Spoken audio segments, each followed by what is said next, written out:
sumando a esta mesa de diálogo de todos los lunes. Saludo con mucho gusto al columnista, analista y amigo de Sin Censura, Norman Pearl. ¿Cómo estás, Norman? Buenas noches. Hola, Vicente. Muy bien, muchas gracias. Espero que tú y toda la audiencia estén muy bien y que quienes nos acompañen, bueno, nos enriquezcan como siempre lo hacen. Gracias por estar aquí, mi querido Norman. Eric Olivares dice, Vicente, eres un chayotero. Ah, sí, Eric, ¿de cuánto es el dinero y quién? Nomás pregunto. Déjeme saludar al mejor flautista de México, el maestro Horacio Franco, también gran amigo de Sin Censura, que ya llegó para hablar sin pelos en la lengua. Querido Horacio, ¿cómo estás? Buenas noches.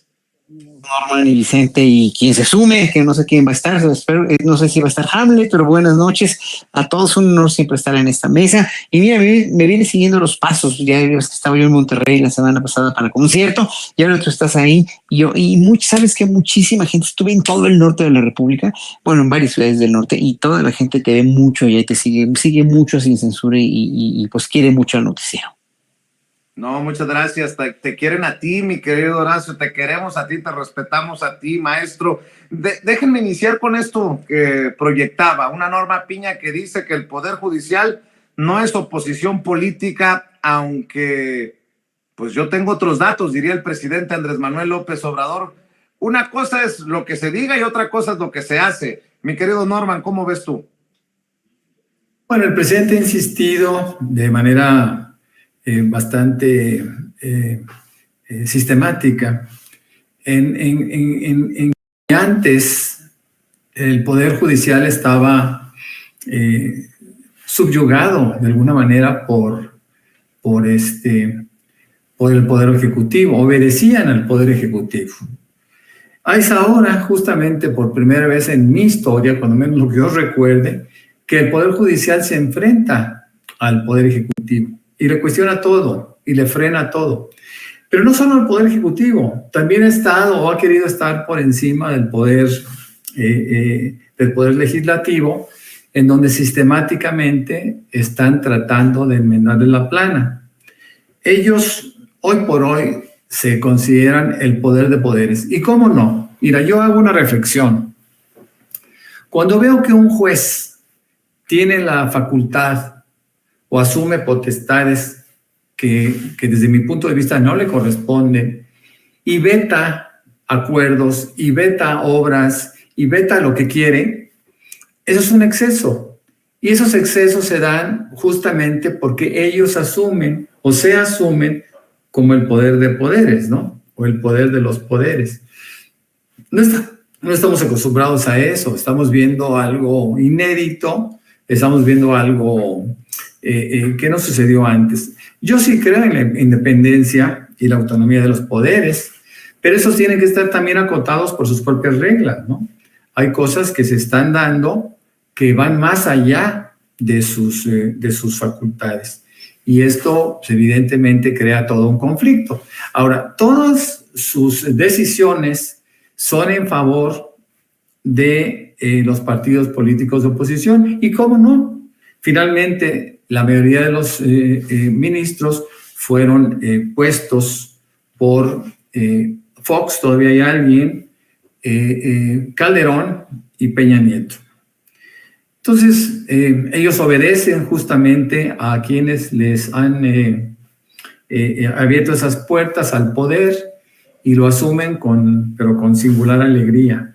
Yo creo que el Poder Judicial en México es atípico, hay que regularlo, hay que regular ese poder, hay que ver hasta dónde debe llegar un juez, un magistrado o un ministro y no permitir que el pueblo sea avasallado con sus decisiones. Por ejemplo, vemos que amparan a diestra y siniestra a delincuentes de cuello blanco y no hay delito que no puedan traficar. Es decir, todos los delitos por aparatosos que pudieran parecer en este país son pasados por alto por el Poder Judicial. Es decir, por lo que veo, todos ellos tienen precio, ¿no? Todo el Poder Judicial tiene un precio. Y esto, por supuesto, que está al margen de las posibilidades de nuestro pueblo. de nosotros mismos, ¿no? Es imposible que tú puedas enfrentar a la justicia sin que se te dé lo que te corresponde, asumiendo que justicia es darle a cada quien lo que le corresponda. Y no es así.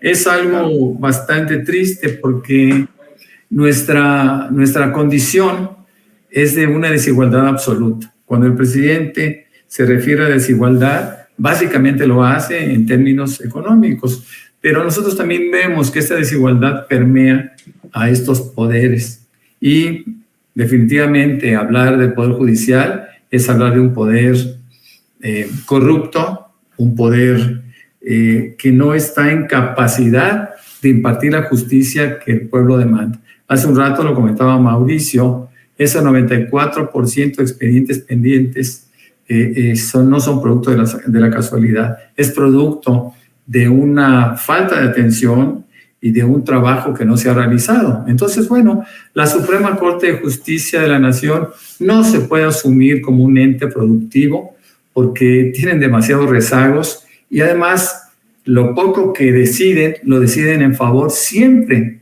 del poderoso. Siempre que alguien está en la cárcel es un pobre y siempre los que pueden salir adelante asumen posiciones de poder económico por lo menos. Y todo esto son cosas que tendrá que resolver con la reforma al Poder Judicial. ¿Tú le crees a Norma Piña que en el Poder Judicial no son oposición? Mi querido Horacio Franco, maestro, también escucho tus comentarios. López Obrador vino a abrir una cloaca al hablar públicamente de todos los poderes, de todos los partidos, y al ventilar la vida pública de una manera como ningún presidente, como ningún otro gobierno lo había hecho. Esto obviamente trae consecuencias de que todas estas personas que están en una posición privilegiada en la Suprema Corte, todos estos abogados que por muy brillantes que sean o digan ser, su labor ante la sociedad mexicana, ya lo hemos dicho, lo han dicho ahora tanto Cantú como Norman, pues ha dejado mucho que desear, ¿no? Sabemos que no hay, en verdad no hay para dónde vaya a jalar esta gente. O sea, si cuando te bajan tus privilegios y cuando hay un poder que es el legislativo con la iniciativa de Hamlet y otros, si hacen pues sí, esta cruzada en contra de privilegios y se defienden como se defienden y movilizan la tropa menor a la cual no le van a quitar ninguna de sus prestaciones o no le van a bajar el sueldo. Movilizan así a la gente de una manera tan mezquina, tan vil, tan ruin, los usan, y los otros que se dejan usar. Más el hecho de usar a alguien es de quién se deja usar, ¿no? ¿Y por qué? ¿Por qué razones, no? Me platicaban o estaba escuchando que mucha de la gente que fue no sabe ni para qué, o sea, no sabe ni por qué. En realidad, el problema es que el sindicato te dice una cosa y cómo les lavarían el cerebro a la gente afiliada al sindicato. Estaban ahí y en realidad yo creo que ahí debía haber un poquito más de pues, honor y decencia de los mismos trabajadores del Poder Judicial para defenderse y para realmente saber a quién está dirigido ese recorte de los fideicomisos, ¿no? O sea, ya más quemada en la Suprema Corte no puede estar, más de veras, más, es que siento decirlo tan feo, pero más odiada puede ser, ya no puede ser esta mujer, Norma Piña, por la sociedad en general, ya más desconfianza no puede haber, ya yo creo que están acorralados en un rincón, pero donde están tan cerrados del cerebro, tan cerrados de la vista, tan cerrados de la mente, que no, ni pasar a la historia como funcionarios eficientes, ni pasar a la historia como gente con decencia, ni pasar a la historia como gente que cambió el rumbo de una nación, les pasa por la cabeza. O sea, de principio a fin. Es triste para ellos más que para el pueblo mexicano. Y bueno, finalmente ya aquí en ese sentido, lo único que queda es esperar, como bien hemos dicho tanto y bien ha dicho también Norman, el plan C. Nada más. No hay más que decir ahí. A mí me da asco, a mí me provoca de veras un gran asco el ver a esta gente marchar así. Que qué bueno que marchen, qué bueno que marchen todos. Hay que marchar para Palestina y si quieren para marchar para los rehenes en Israel también. O sea, todos quisiéramos marchar por todos los que han sufrido injusticias, pero ¿por qué demonios esta gente nunca marchó por los de Ayotzinapa, por los de Tlatlaya, por la corrupción? ¿Por qué nunca se pusieron a marchar por todos esos casos de injusticias, siendo trabajadores de la justicia en México, verdad? Pues sí, esa es la pregunta del millón. Déjenme saludar al diputado federal de Morena por el estado de Jalisco, Hamlet Almaguer, amigo también de este espacio Sin Censura. Mi querido Hamlet, ¿cómo estás? Buenas noches. Te saludo con mucho gusto y preguntándote si tú le crees a Norma Piña, que dice que no son oposición política desde el Poder Judicial. ¿Qué puedes esperar de mañana en el Senado? Los invitaron a ustedes, que son diputados. A ver, muchas preguntas ahí sobre la mesa, Hamlet. Bien, pues buenas noches al maestro Horacio Franco, también a mi amigo Norman, por supuesto a ti, Vicente, y a toda la audiencia de Sin Censura. Pues yo no le creo a la ministra Piña, y yo creo que sus trabajadores tampoco, porque si el Poder Judicial Federal tiene una plantilla de por lo menos 20,000 trabajadores aquí en la Ciudad de México, francamente no se vieron. Es la entidad en donde tienen más integrantes del Poder Judicial Federal, es la entidad que tiene más tribunales colegiados de circuito, más juzgados de distrito, donde tienen también salas especializadas, donde está la Suprema Corte, donde está toda la estructura burocrática del Consejo de la Judicatura Federal. Eso se ordena desde aquí, desde la Ciudad de México.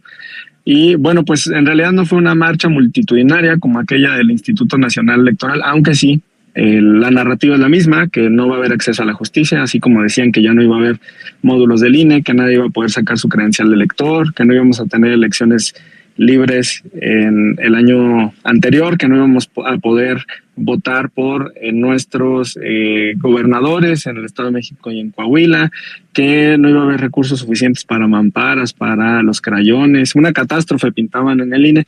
Se realizó un ajuste de 25,000 a 20,000 millones, 20% de recorte, y nada de eso ocurrió. El instituto siguió funcionando como hasta hoy. Y eso, bueno, pues comprueba que solamente se eliminaron los lujos y los privilegios. Eso es diferente al plan B, donde buscábamos compactar la estructura burocrática del instituto para una reforma más profunda. Ahora pasa lo mismo. Primero discutimos la parte presupuestal, la parte de los fideicomisos, y ya después vendrá una etapa en la que podríamos discutir una reforma profunda al Poder Judicial Federal, a sus facultades, a sus atribuciones, para separar de entrada el Consejo de la Judicatura de la Suprema Corte, porque la ministra Piña preside ambas instancias, se convierte en juez y parte, Vicente. Y en ese sentido, bueno, pues nosotros confiamos en la decisión que tomen nuestros compañeros senadores. Yo he escuchado que varios de ellos están a favor de eliminar estos fideicomisos. Espero que así lo hagan en sus votaciones. Escuché sobre todo los diferendos sobre la invitación o no invitación a la ministra Piña. Nada más decirle a la audiencia que en los órganos legislativos pues hay 4 tipos de invitaciones. Las puede firmar a título particular un legislador o un grupo de legisladores. La segunda es la puede firmar un grupo parlamentario para que asistan, por ejemplo, a una plenaria. La tercera es la pueden realizar órganos de gobierno del Poder Legislativo, y ahí entran condiciones más formales como las comisiones, como por ejemplo también la Junta de Coordinación Política, la mesa directiva, ¿no? Y bueno, serían estos los tipos de invitación que existen en el Parlamento. Me queda claro que la que le hicieron al Senado fue a título particular por uno de los senadores, y por lo que declaró hoy el senador Eduardo Ramírez, quien es el coordinador del grupo parlamentario, entiendo que no hubo una invitación a nombre de los senadores de Morena. Vicente, no estamos invitados los diputados, nosotros mañana vamos a tener varios asuntos relevantes. Hay sesión del Consejo General del INE a las 11. También vamos a tener algunos puntos ahí interesantes en la Cámara de Diputados, y vamos a estar involucrados en eso, pero muy atentos a lo que ocurra en el Senado. Y acá en la semana ya arrancamos con el análisis y discusión del presupuesto, incluido el Poder Judicial Federal, y ahí ya entra la segunda etapa de pues esta limpieza dentro del Poder Judicial de la Federación. La primera fue fideicomisos y la segunda es presupuesto, Vicente.